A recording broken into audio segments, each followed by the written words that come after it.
한번 따라해 보시겠습니다. 사명자는 섬기는 것이 목적이다. 다시 한번 해보겠습니다. 사명자는 섬기는 것이 목적이다. 이것이 오늘의 부제가 되겠습니다. 여러분 오늘 말씀을 읽으면서 어떤 마음이 드셨나요? 아마 전반전을 읽어야 더 마음에 와닿았을 텐데 후반전에 이렇게 살짝 지나갔기 때문에 어떤 마음이 드셨는지 궁금합니다. 7년 풍년이 있고요. 7년 흉년이 있다라고 하는 꿈을 바로 왕이 꾸었습니다. 그 꿈에 대하여서 아무도 해석을 할 수 없었는데 그 꿈을 감옥에 갇혀 있었던 요셉이 감옥에서 나와서 하나님의 영에 감동되어서 그 꿈을 해석해 드렸습니다. 그랬더니 이 문제를 해결할 사람이 누구냐라고 찾아봤는데 아무도 그 일을 할 만한 사람이 없었습니다. 그 이유는 뭐냐면 7년 풍년은 괜찮아요. 근데 7년 흉년이 있다는 겁니다. 그러니까 그 7년의 풍년보다 더 강력한 7년의 흉년이 있는데 그때 그러면 어떻게 이 일을 처리해야 될 거냐. 기근이 왔을 때 그 풍년에 생겼던 것들을 어떻게 관리를 하고 그리고 그 더 엄청난 기근이 왔을 때, 흉년이 왔을 때 그 흉년을 어떻게 지혜롭게 대처할 거냐라고 하는 것에 대해서 그 누구도 말을 하기가 어려웠어요. 그러니까 바로 왕을 섬겼던 신하들도 이렇게 제가 해야 되나요? 뭐 이런 것도 아니고요. 우리는 할 수가 없고요. 제시키세요. 이렇게 된 겁니다. 그러니까 이제 요즘에 그렇잖아요. 말을 많이 하는 사람한테 그 일을 시키죠. 보통 그렇잖아요. 의견을 낸 사람한테 당신이 하십시오. 그런 얘기를 하잖아요. 그래서 말을 안 하려고 그러죠. 왜요? 말하는 사람에게 책임을 전가하기 때문에 그래요. 근데 아마도 그 당시도 그랬던 것 같아요. 뭐 지혜가 없었다라기보다 용기가 없었던 거죠. 왜? 그 흉년을 감당할 만한 능력이 없으니까. 그러니까 그런 어떤 상황에서 요셉이 흉년을 대비해야 된다. 다 알고는 있어요. 알고는 있는데 능력이 없는 거죠. 그래서 그 일을 어떻게 해야 되니까 다 눈치 보고 있어요. 그러니까 신하들도 그렇죠. 제시키세요. 그런 것 같아요. 그래서 저 요셉이 명석한 것 같은데 요셉에게 이 일을 맡깁시다. 바로 왕도 그거 좋다. 그러면 이 문제를 해석했으니 이 문제를 또한 그에게 맡깁시다. 라고 서로 합의가 되어진 상황이에요. 그러면 그 누구도 책임을 안 져도 되잖아요. 그러니까 얼마나 좋아요. 그들은 아마 상당히 홀가분했을 것 같아요. 문제는 있는데 그 문제를 해결할 적임자를 찾다 보니까 그 누구도 책임질 수 없는 일을 하고 싶지 않았던 거죠. 바로 왕이 사실은 자기가 책임을 지고 해야 될 일이잖아요. 그 일이 있으면 그 나라의 경제를 누가 책임을 져야 돼요? 바로 왕이 책임을 져야 될 거 아니에요. 아니면 그 당시에 총리들이 책임을 져야 될 거 아니에요. 근데 바로 왕도 그렇죠. 총리도 그렇죠. 못하겠다는 거예요. 할 수가 없었다는 거죠. 근데 그거를 사실은 누구에게요? 죄수였던 요셉에게 그 책임을 다 전가시켰어요. 정말 참 책임 없는 사람들이에요. 무책임한 사람들이에요. 근데 놀랍게도 그 책임을 요셉이 감당을 하게 되는 것이 은혜입니다. 그러니까 당대 박사들이 해석할 수 없었던 바로의 꿈을 명석하게 해석을 했습니다. 그래서 말씀드린 것처럼 아주 풍년이 오는데 어떤 풍년이냐면 창고에다 꽉꽉 채워놓습니다. 근데도 넣을 수가 없는 상황입니다. 그래서 창고를 많이 지어라. 되도록 창고에 꽉꽉 채워라. 라고 했습니다. 세다가 못 셌어요. 성경에 보니까요. 바다의 모래와 같아가지고요. 새는 것을 포기했다고 그랬어요. 하도 많이 부어주셔가지고 풍년이 돼가지고 그걸 어떻게 감당이 안 되는 상황까지 벌어졌습니다. 그때 하나님의 영에 감동된 사람이 이 일을 해야 된다. 바로가 신하들과 더불어서 요셉을 지목했습니다. 그에게 지혜는 어디에서부터 왔는가? 바로 왕이 말합니다. 하나님의 영에 감동된 사람이 그 일을 하게 된다라고 했습니다. 히브리 소년이었습니다. 그리고 감옥에 갇혀 있었던 사람입니다. 그런데 어느 날 갑자기 그 소년에서 청년이 된 요셉을 죄수의 죄복을, 그 옷을 벗겨버리고 총리의 옷을 입혔습니다. 어느 날 갑자기 지상에서 가장 낮은 사람, 죄수에서 가장 높은 사람, 총리의 옷을 입혀주셨어요.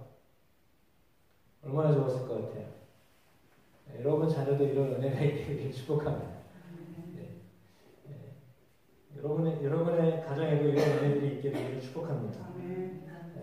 그러니까 갑자기 총리가 됐습니다. 그렇다면 사실은 이 일은 누구로부터 시작된 것일까요? 하나님께서 요셉을 통하여서 하시고자 하셨던 하나님의 계획이 있으셨기 때문입니다. 이 계획은 어쩌면 당사자였던 요셉도 몰랐습니다. 그의 아버지 야곱도 몰랐습니다. 그의 형제들은 더군다나 더 몰랐습니다.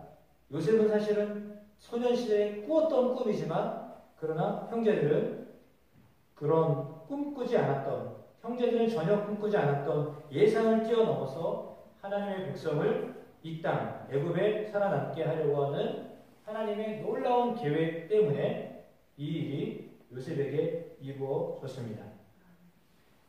이것은 하나님이 함께 하셨을 때 어떤 고통스러운 순간이 다가와도 문제가 되지 않는다라고 하는 것을 깨닫게 하셨습니다. 정확한 하나님의 시간표가 있었기 때문입니다. 요셉 자신도 몰랐습니다. 내가 어느 때에 하나님이 나를 쓰실까? 물론 지금도 쓰고 계신 거죠. 죄수로 있었지만 그때도 하나님이 쓰셨고요. 총리가 되었지만 그때도 하나님이 쓰셨습니다. 그러나 정확한 하나님의 큰 그림을 위해서 그는 상당히 사실은 답답했습니다. 성경에 나와 있듯이 포도주를 맡았던 관원장이 3일 만에 나가서 복직이 될 것이다 라고 하는 해석을 해줬잖아요. 말 그대로 바로 왕을 섬기게 됐습니다. 그런데 그 포도주를 담당했던 관원장이 그 사실을 잊어버렸습니다. 까맣게 잊어버렸습니다. 그래가지고 얘기를 못했습니다. 물론 지난주 말씀드린 것처럼 얘기를 할 수 있는 상황도 아니었습니다. 그 누가 너를 어떻게 이렇게 했냐라고 하면 죄수가 그랬어요. 그 말을 어떻게 해요? 보디발 장군 집에 있었던 그 히브리 민족의 히브리 청년인데 그 청년이 내가 꿈꿨던 꿈을 얘기했는데 그 청년이 나에게 바로 왕 앞에 당신 앞에 다시 설 거라고 했었거든요. 그래서 제가 나온 거예요. 그 말을 어떻게 해요? 말을 할 수가 없었던 상황이에요. 그래서 잊어버렸어요. 그리고 나서 기억에서 싹 지워버렸어요. 그러니까 사실은 요셉은 상당히 마음이 괴로웠죠. 왜? 이때가 나의 억울함을 풀을 때다라고 생각했기 때문에. 자기가 말한 대로 그대로 이루어졌잖아요. 그러니까 애굽에 와서 첫 번째로 꿈을 해석해 주었는데 그 꿈이 그대로 이루어졌잖아요. 그러니까 사실은 이번이 내가 나갈 수 있는 기회다라고 생각을 했을 겁니다. 그래서 요셉은 상당히 잔뜩 기대를 해보고 있었는데 나가더니 깜깜무소식입니다. 그래서 아무도 상당히 마음이 괴로웠을 것 같아요.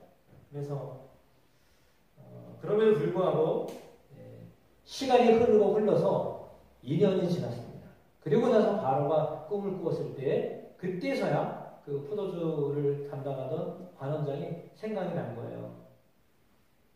내가 여기 오게 된 거는 그 보디발 장군 집에 있는 히브리 청년, 그 청년이 꿈을 해석해줘가지고 제가 여기 왔는데 그러면 이것을 알 수 있을 것 같습니다. 라고 해가지고 호출을 한 거죠. 그래가지고 깨제제했던 요셉을 목욕시키고 옷을 갈아입히고 그래가지고 바로왕 앞에 서게 해서 꿈을 해석하게 했는데 그건 정말 놀랍게도 자기가 꾸었던 꿈에 대해서 너무 정확하게 해석을 해주는 것입니다.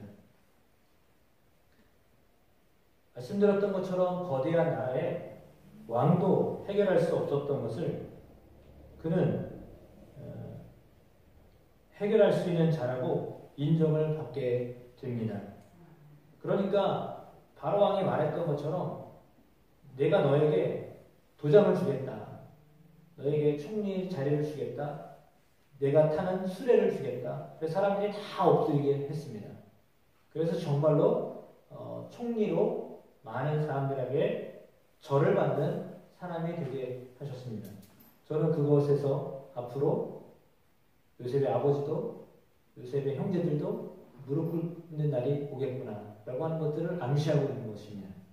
그건 사실은 요셉이 청년 때 청소년 때 꾸었던 꿈을 이룰 것이라는 복선이 지금 깔려 있어요. 그리고 나서 정말 그의 그 해석대로 꿈의 해몽대로 그 일들이 이루어지게 되었습니다. 그래서 7년 동안 아주 신나는 일들이 벌어졌습니다. 그런 7년이 있었으면 좋겠습니다. 아주 뭐 어디다 싸울 데가 없는 그런 부요함을 하나님 우리의 삶에도 부어주셨으면 좋겠습니다. 요셉이 얼마나 신이 났을까요? 바로왕은 더군다나 얼마나 신났을까요? 야, 이거 진짜 우리가 어떻게 감당을 할 수 없구나. 그래 봤으면 좋겠습니다. 근데 그런 은혜들을 경험하게 하셨습니다. 여러분 있다고 해서 있는 걸 그냥 막 쓰면 안 돼요. 내 손에 있다고 그냥 막 쓰면 안 돼요. 요셉이 어떻게 했어요? 있는 대로 다 저장고에 넣었어요. 단순히 먹는 것 빼고는 다 저장고에 넣은 거예요. 왜요? 앞으로 7년 기근이 올 것을 알았기 때문에 최대한 저축을 한 거예요. 하나님이 그런 지혜를 그에게 허락하셔서 많은 나라의 곳간에 곡식들이 차곡차곡 쌓이게 되었습니다. 그는 히브리 사람이었고 보디발 장군의 집에 총무로 일했던 전력밖에 없습니다. 경력은 사실 없습니다. 공무원을 해본 적도 없습니다. 근데도 국무총리가 되겠습니다. 이건 완전히 고속 승진도 말도 안 되는 고속 승진입니다.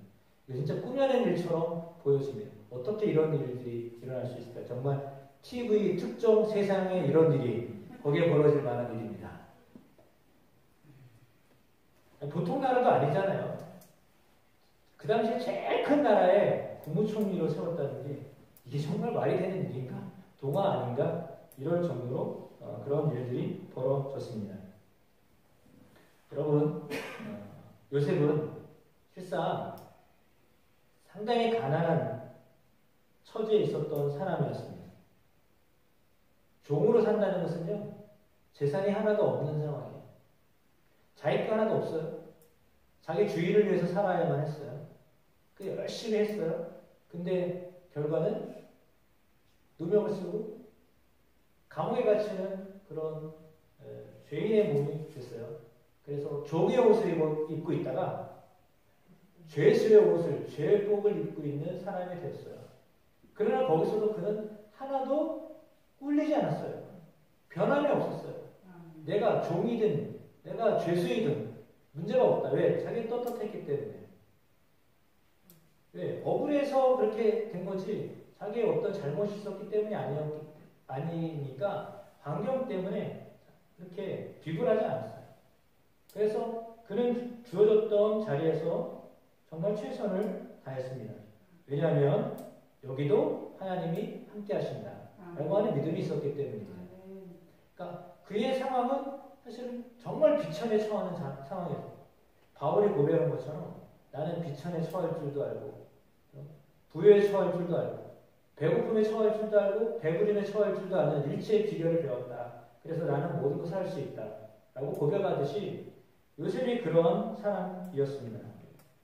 그래서 그에게 주어져 있는 그 직임, 사명자, 그 일을 어떤 상황이어서도 잘 감당할 수 있었던 사람이에요. 왜 하냐면 그는 환경을 보지 않았던 사람이었기 때문이에요. 그러니까 보통 사람은 아니에요. 보통 사람은 환경 때문에 죽어요. 미안하지만 환경 때문에 물려서 낙심해가지고 죽어요. 근데 요셉의 경우는 형제들한테 버림을 받았죠. 그래가지고 자기가 아버지가 입혔던 채색 옷을 뺏겨가지고 어떻게 보면 벌거벗은 채로 미디안 광야를 지나가는 상인들에게 끌려갔어요. 무슨 옷을 입고 갔겠어요? 홀딱 벗겨가지고 그냥 끌려갔어요. 그리고 그 종의 옷을 입고 그렇게 살았어요. 그리고도 억울한 일을 당해서 죄수로 살았어요. 그러나 그는 하나도 변하지 않았어요. 왜요? 하나님이 함께 하는 것을 알았기 때문입니다. 믿었기 때문입니다. 그래서 요셉은 자신의 때가 빨리 오지 않아서 사실은 조급했지만 2년 후에 하나님의 때가 되었을 때 그가 바로왕 앞에 서게 하셨습니다. 그에게 주어져 있었던 지혜를 그대로 삶에 풀어 적용하면서 그는 엄청난 일을 감당하는 총리로서의 역할을 하는데 사실은 하나도 힘들지 않았습니다. 어떻게 감옥에서 일했던 사람하고 전체 나라를 다스리는 일하고 어떻게 비교를 할 수 있겠어요? 근데 요셉이 하나도 안 힘들었어요. 왜 그랬을까요? 그 일이나 똑같은 일이에요. 어차피 일이에요. 나라 일도 마찬가지잖아요. 그 자기 일을 한 건가요? 바로가 일만 일을 한 거예요. 나라의 일을 한 거예요. 근데 그 일에 최선을 다했어요. 사실은 거기서는 다르죠. 왜? 국무총리니까 보고를 받았을 거 아니야. 그래서 부유한 삶을 살게 됐겠죠. 여지까지는 무보수로 살았지만 지금부터는 엄청난 부를 축적하며 살 수 있는 사람이 됐어요. 그러나 그럼에도 불구하고 그는 나라에 어떤 해를 끼치지 않는 사람이 되었어요. 그렇게 어마어마하게 남아 도면도 불구하고 그런 부가 나라에 쌓였지만 거기에 대해서 어떤 욕심을 가지지 않았어요. 왜? 자기 공급받는 걸로 만족하고 살았던 거예요. 사실 많아지면 더 많은 걸 갖고 싶어 하는 게 사람이거든요. 근데 요셉은 전혀 거기에 관심이 없었어요. 왜냐하면 그는 오로지 자기에게 주어져 있는 상황에서 자기에게 주어져 있는 사명을 잘 감당하면 된다라고 하는 믿음으로 살았기 때문이에요. 그러니까 내일이 적은 일이든 내일이 아주 엄청난 일이든 그것을 그냥 나는 그냥 그대로 감당하면 된다라고 하는 그런 믿음으로 살았기 때문에 그는 눈을 딴 데 돌리지 않았어요. 왜냐하면 그가 보는 것은요 사람이 아니었기 때문이에요. 그런 하나님의 눈에 드는 사람으로 살기를 원했기 때문에 상황이 어떠하더라도 하나님이 보고 계시고 하나님이 함께 하시는데 딴짓을 할 수가 없었던 거죠. 딴 마음 품을 수 없었던 거죠. 자기의 주어진 일만 감당했던 거죠. 그래서 사실 세상적으로는 엄청 개혁적인 인사가 벌어져가지고 주변에 그를 시기하는 사람도 많았을 거예요.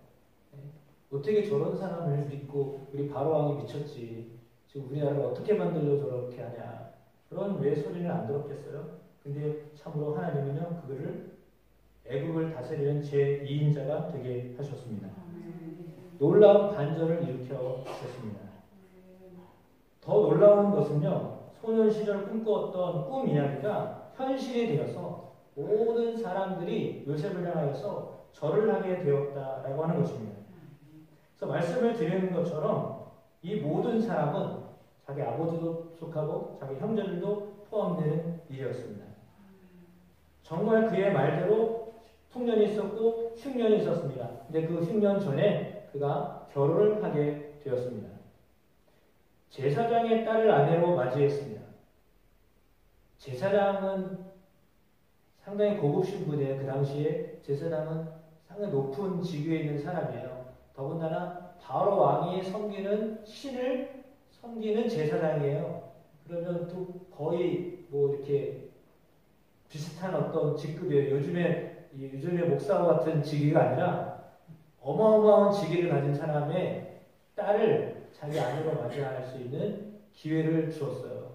그래서 그 엄청난 그런 요셉이라고 하는 총리라고 하는 지위도 높은데 그 제사장의 딸을 이렇게 취했다라고 하는 것은 완전히 보장된 삶이에요.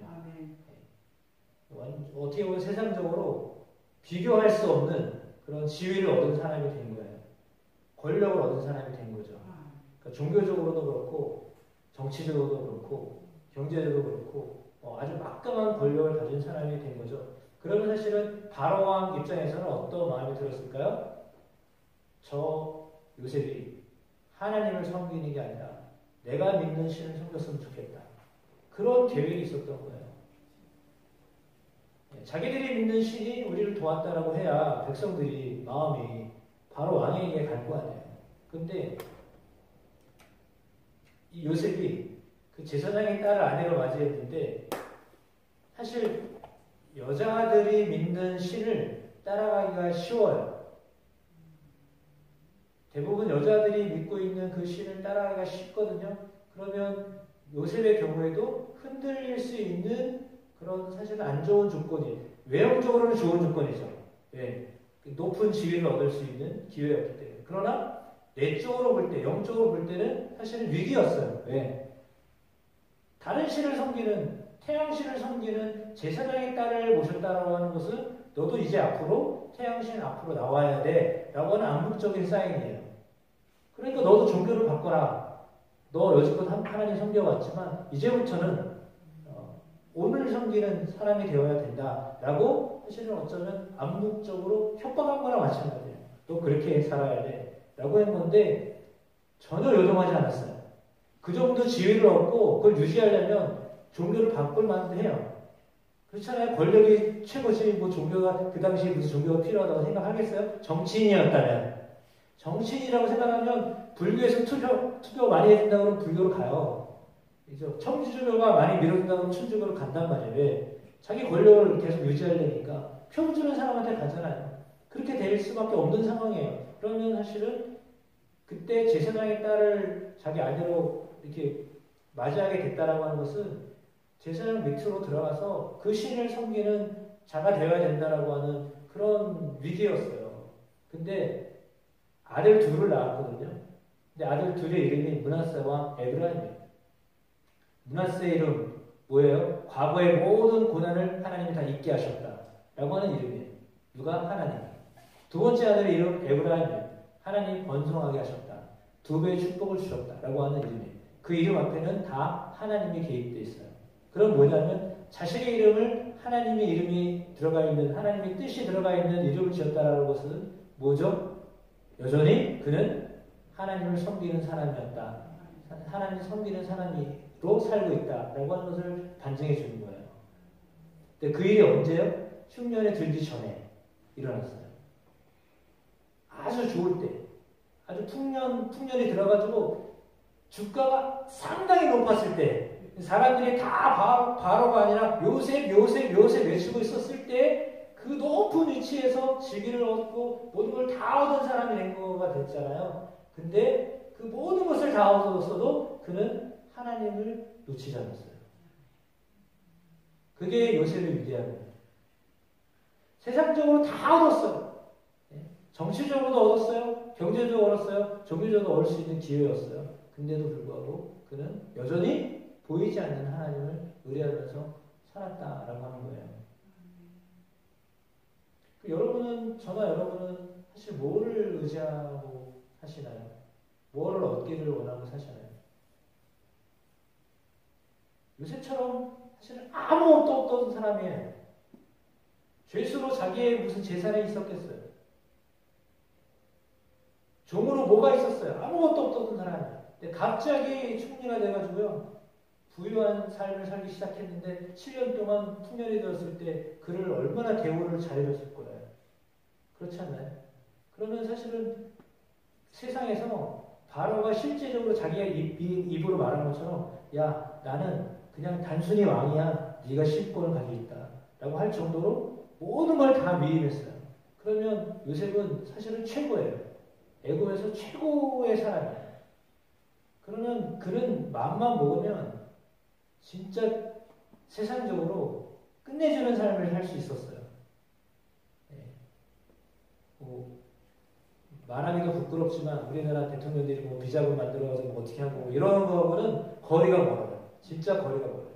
예, 그러고도 남을 수 있는데 그래도 눈 감아 줄 만한 업적을 만들었기 때문에 뭐라고 해도 할 말이 없었을 거예요. 근데도 전혀 그러지 않았어요. 왜 그랬을까요? 그는 기근에 찾아올 형제들, 아버지를 생각했던 거예요. 그의 마음에는요, 총리가 되는 순간요, 애굽을 향한 마음도 있었지만 자기 형제들을 향한 마음이 있었던 거예요. 그들이 언젠가 돌아올 텐데, 나를 찾아올 텐데, 그때 내가 어떻게 그들을 맞이할 것인가. 그걸 준비했어요. 숙련에 들면서 내가 어떻게 내 가족들을, 나를 배신했던, 나를 저버렸던 저 형제들 내가 어떻게 맞이할 것인가. 그걸 준비했어요. 마음으로 준비하기 시작했어요. 물론 와서 절했어요. 왜? 총리인지 몰랐기 때문에. 알고는 진짜 기분 상했을 거예요. 그러나 모르고 절했어요. 요셉인 줄도 모르고 절을 했어요. 그 훗날에는 다 밝혀졌죠. 근데 하나님 참으로 그런 일들을 한 것을 보면 요셉은 실제로 낮았을 때나 상당히 높은 자리에 있을 때나 변함이 없었다. 라고 하는 것입니다. 사람이 변함이 없어야 됩니다. 많이 가지게 됐다고 사람이 변하면 안 됩니다. 환경이 변하면 초심을 잃기 쉬운데 그는 전혀 흔들리지 않았습니다.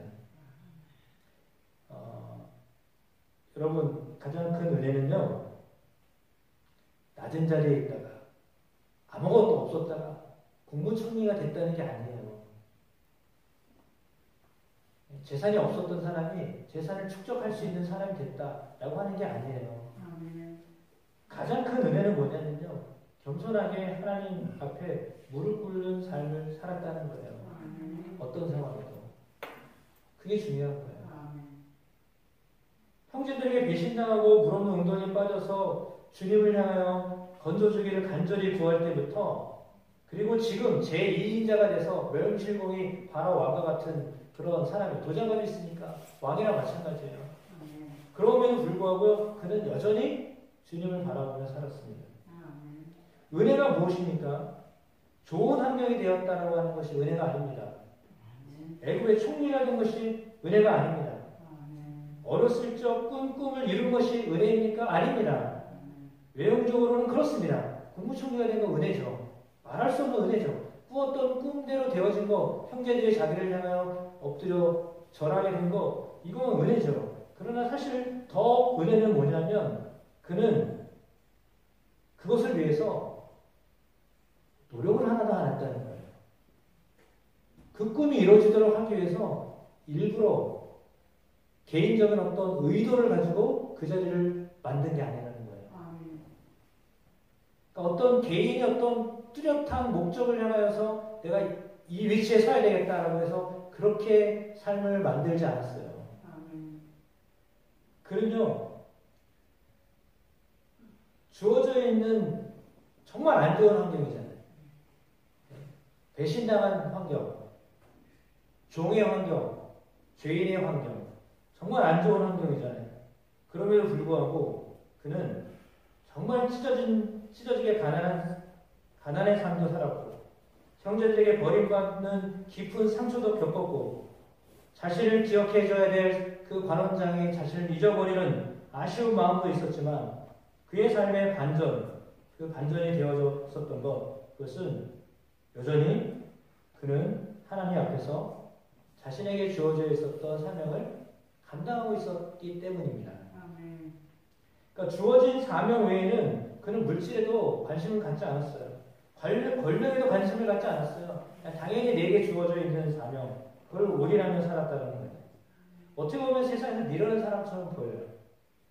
그러나 하나님 보실 때 마음에 들었던 거예요. 하나님 보실 때 좋았던 사람이었습니다. 그는 과거로 돌아가면 형제들의 안부를 묻기 위해서 세겜으로 아버지가 보냈어요. 갔는데 형제들이 안 보였어요. 그래서 형제들을 찾으려고 헤매고 다녔어요.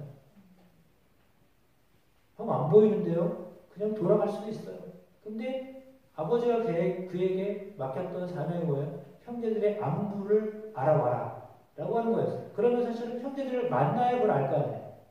그러니까 그런 형제들을 만나려고 만났어요. 근데 사실은 형제들이 그를 배신했어요. 그러니까 그는 사명을 감당할 때마다 늘 당한 사람이었어요. 고난을 당한 사람이었어요. 최선을 다했는데 그때마다 그는 당한 사람이었어요. 고통을 받는 사람이었어요. 죄 없이 그냥 열심히 했는데 그냥 당하는 사람이었어요. 세 번이 다 그래요. 형제들에게 당했죠. 보디발의 아내에게 당했죠. 간수장에게 당했죠. 날마다 그는 당하는 삶을 살았어요. 네. 열심히 살았지만 사명을 잘했지만 당하는 삶을 살았어요. 근데 하나님이 갑자기 오르셨잖아요. 사실은 자리만 바뀌었을 뿐이에요. 그러니까 우리가 볼 때는 대단한데 근데 하나님이 보실 때는 죄수의 몸이나 종의 몸이나 총리의 몸이나 똑같은 거예요. 근데 우리는 그거를 이게 차이로 주잖아요. 그렇게 안 보시는 거예요. 그러니까 내게 주어져 있는 일이 무엇이냐? 그것이 나를 평가하지 않아요. 내가 비록 청소를 하는 사람이어도 그것 때문에 굴할 필요가 없어요. 그래서 내가 엄청난 부자여서 기업을 몇 개 두고 뭐 빌딩을 몇 개 두고 뭐 월세가 얼마씩 들어오고 뭐 저축을 얼마씩 하고 이래도 그거나 그 사람이나 우리가 볼 때는 어떻게 저렇게 살고 얼마나 잘 살면 저렇게 살까라고 하는데 세상은 그렇게 평가하죠. 그러나 하나님은 그렇게 평가를 안 해요. 그 어떤 외형적인 모습들 때문에 사람을 평가하지 않으세요. 하나님은요, 그가 자기에게 주어져 있는 일이 무엇이든지 그 일에 대해서 하나님을 볼 때에, 하나님 보셨을 때 부끄러움이 없는 삶을 사는 것. 서동주가 고백하듯이 한 점 부끄러움 없는 삶을 살도록 하기 위해서 살았던 것처럼 부끄러움 없는 삶, 하나님 보실 때 부끄러움 없이 내가 최선을 다했습니다. 라고 하면 그것이 하나님 앞에서 100점짜리 인생을 사는 거예요. 그게 어떤 인생, 어떤 삶이에요? 사람들이 이해 못했어요? 그런 삶에서 늘 인정 못 받았어요. 사람들이 인정하는 게 아니잖아요. 근데도 하나님이 인정하시는 삶을 살았어요. 여러분 어떻게 보면 세상을 살면서 세상에 속지 말아야 합니다. 쉽게 말하면 우리 중심에 주인을 모시고 살아야 됩니다. 내 중심에 어떤 그 위치나 자격이나 그런 것들이 나를 말하지 않습니다. 감옥이어도 그는 천국을 살았어요. 하나님 나라를 거기서 경험하며 살았어요. 왜? 하나님 함께 하셨기 때문에. 그 안에는 실상 고난이었지만 그는 마음에 기쁨이 있었어요. 생명의 충만함을 경험하며 살았어요. 혼자였지만 외롭지 않았어요. 왜요? 하나님이 함께 하셨다는 것을 믿었기 때문이에요. 그러니까 그는 진실함과 성령 충만함으로 그에게 주어져 있는 사명을 언제나 잘 감당할 수 있었습니다. 그래서 그런 그 요셉을 하나님이 사용하셨습니다. 우리는 어떻게 살아야 할까요? 요셉을 보면서 우리의 삶은 어떠해야 할까요? 사실 아브라함은 믿음의 조상이었습니다. 그는 기근을 피해서 애국으로 도망갔습니다. 피했습니다. 믿음의 조상이었는데도 기근을 피해서 애국으로 내려갔었죠. 그래서 하나님이 너 애국으로 내려갔는데 너의 후손들이 400년 동안 애국에 머물게 될 거다 라고 하셨는데 말 그대로 하나님이 아브라함에 하셨던 말 그대로 어떻게 해요? 요셉을 통하여서 400년 이상 동살이 했습니다. 가난해서요. 가난을 피해 부유해지고자 거기에 내려갔는데 거기서 종살이를 했어요. 이해가 되나요? 나는 기근을 피해서 도망갔거든요. 근데 도망간 그 자리에서 종으로 살게 됐다니까요. 거기서 잘 살 줄 알았죠. 처음엔 잘 살았죠. 요셉이 있는 동안에. 그러나 요셉이 없어진 다음에 어떻게 됐나요? 종으로 살았어요. 노예로 살았어요.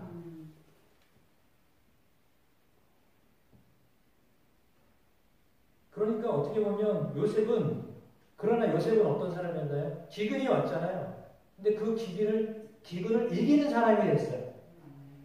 아브라함은 기근을 피해서 애굽으로 갔지만 그 요셉은 기근이 왔지만 그 기근을 이기는 사람이 됐어요.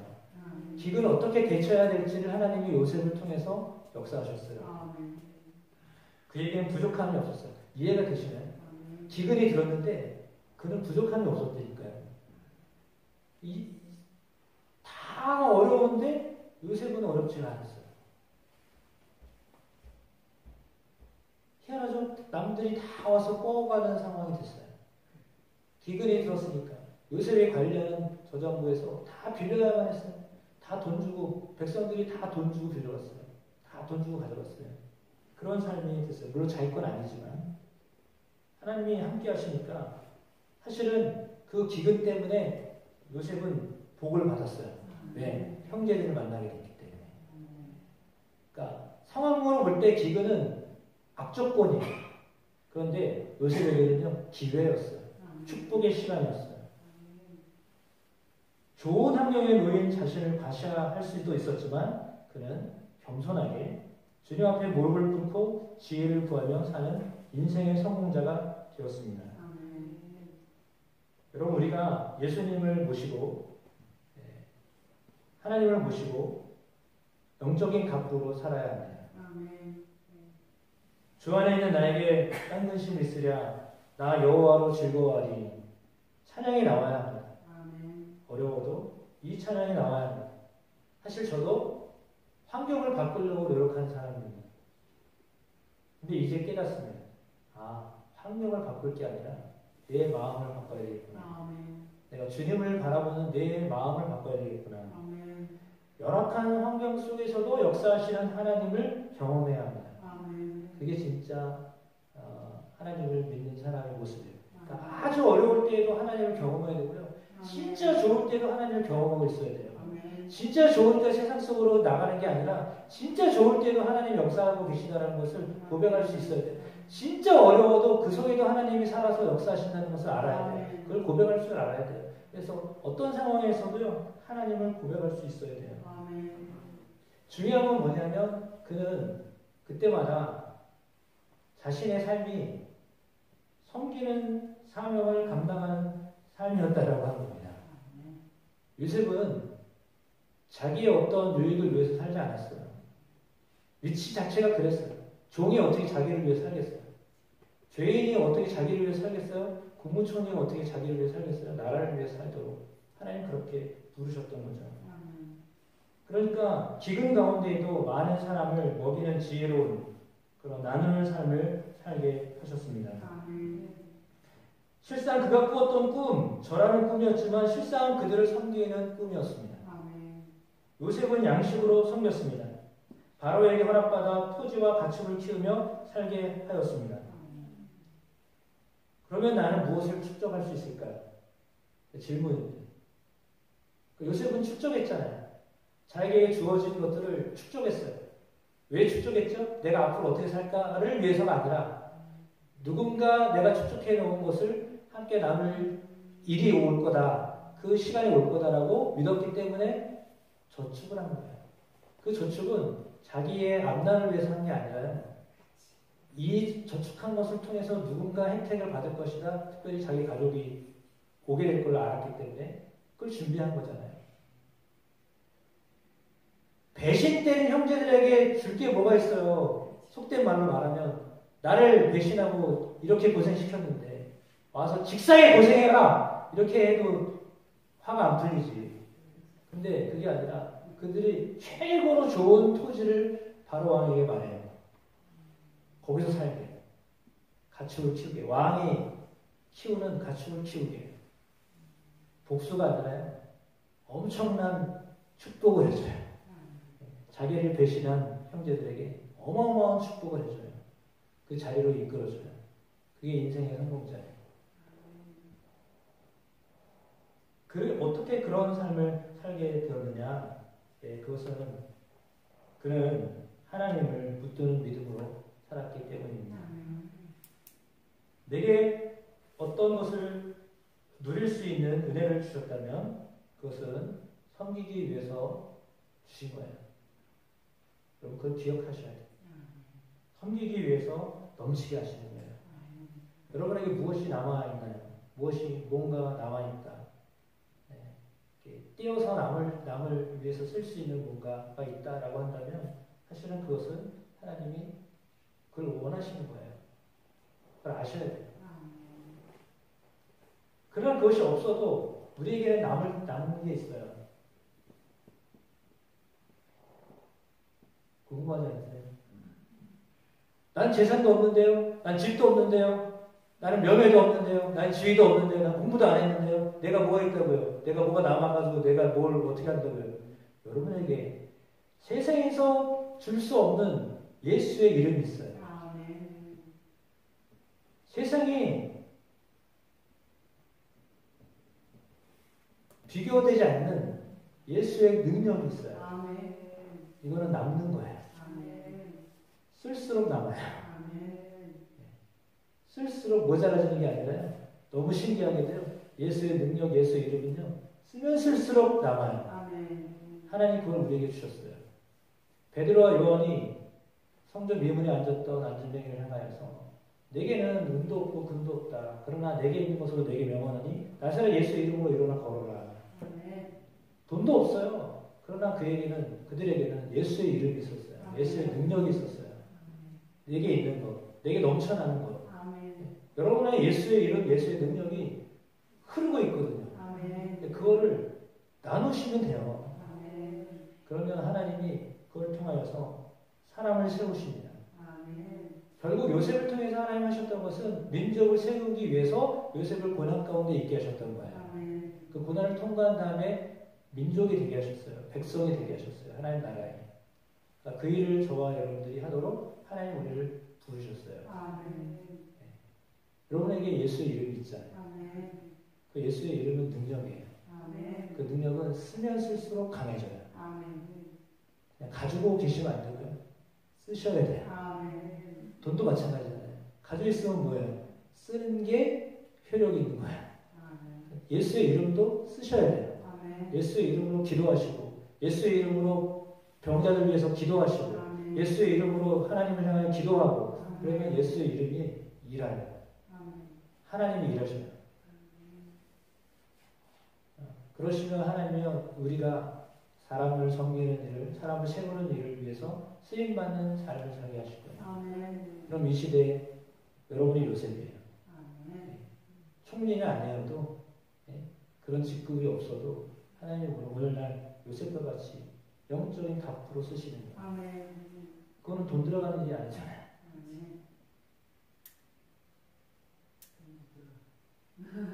나중에 그건 다 하나님이 주셔요.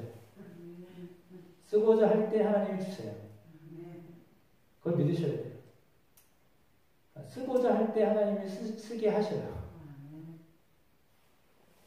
그건 내게 아니에요. 여러분 가지고 있는 게 다 여러분 거라고 생각하시나요? 아니거든요. 잠시 맡아서 관리하는 청지기예요. 청지기는 주인의 마음을 기쁘게 하면 잘하는 거예요. 주님이 기뻐하시는 일을 위해서 쓰시면 하나님이 더 많이 맡기시는 거예요. 한 달란트 맡은 자 아무것도 안 했지만 2달란트, 5달란트 맡은 자 썼잖아요. 가만히 내버려두면 없어요. 그냥 그대로예요. 그러나 2달란트, 5달란트 자 빚질지도 모르지만 장사에 실패할지도 모르지만 썼잖아요. 쓰니까 배가 된 거잖아요. 근데 하나님이 너희가 내 잔치에 기쁨에 함께 동참하는 자가 될 거다. 칭찬하셨거든요. 쓰는 만큼 예수의 이름으로 쓰는 만큼 예수의 이름으로 여러분이 하는 만큼 하나님이 역사하세요. 그걸 믿으셔야 돼요. 그걸 믿고 하는 거예요. 하나님이 일하시면 돼요. 내가 일하는 게 아니라 하나님이 일하시는 거잖아요. 그러니까 내가 일하는 거는 별거 아닌데요. 하나님이 역사하시니까요. 그걸 믿는 거예요. 그 믿음으로 쓰임받는 삶을 살게 해주시기를 주의 이름으로 축복합니다.